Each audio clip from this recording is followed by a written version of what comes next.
Okey gang, selamat petang. Sambung balik Aku buat video shot dah baru ni pasal kereta Saga FLX. Kita troubleshooting troubleshooting. Kereta ni memang cukup-cukup aku pening kepala Pening kepala aku main kereta macam-macam Okey, kereta ni dia mari kat aku. Kereta payah nak hidup Bila crank dia hidup je, dia akan naik check engine Dia akan naik check engine, camshaft camshaft dia. Camshaft sensor ada problem Okey. Aku dah tukar dah cam sensor, aku dah try swap. Lepas tu wire grounding aku dah buat balik. Relay aku dah tukar, ECU, TCU semua aku dah swap Maki timing belt baik kira berapa kali dah aku check, tapi timing belt ni teruk Aku bajet makin ada lopak lah. Sebab dah timing belt dah je tukar ke Tengok rupa nyari nak putus nyari nak putus. Tapi alhamdulillah makin comel makin comel. Lepas tu bearing timing belt tu pun jeng. Mesti tertanya-tanya benda lah salah Aku ingat wiring dia tapi aku dah check dah ni Aku dah check 3 ni. Aku dah tengok dah diagram. Mana signal, mana pulse, mana grounding ECU semua comel belaka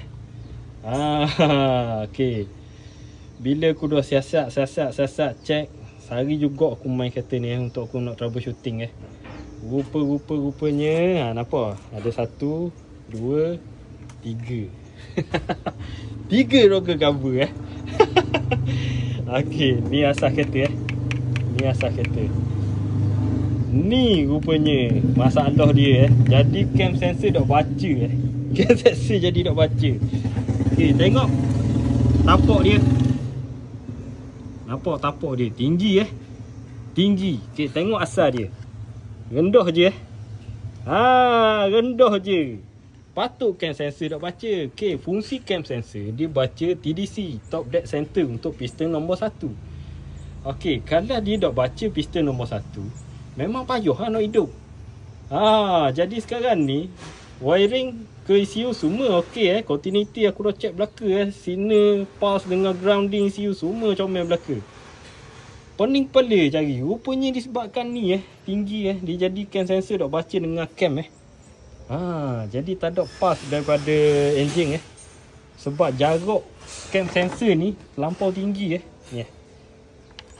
Dia baca tinggi sangat sini. Jadi kedudukan untuk cam tu jadi jauh sebab tu dia tak terima pulse pulse ni denyutan elektromagnet daripada cam sensor.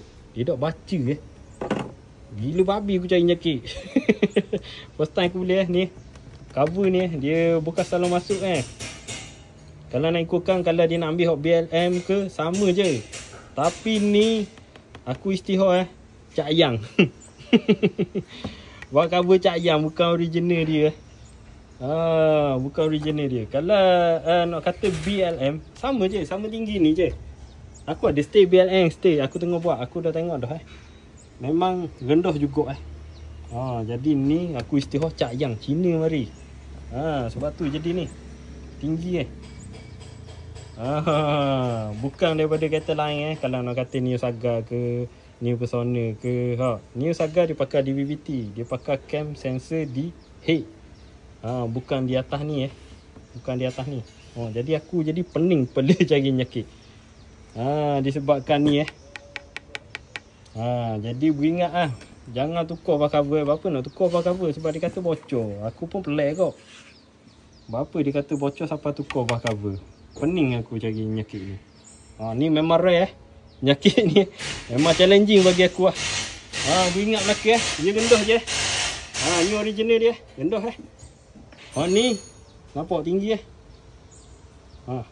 fokus tinggi ni. Aku ambil di kereta tu kereta tu kena akak hit aku pinjam kejap aku pinjam kejap aku masuk, aku start sekali je, memang tak ada masalah terima belaka terima belaka. Beringat beringat sebelum buat sesuatu, nak tukar barang sesuatu, kaji dulu tengok kedudukan ni. Okey, terima belakang.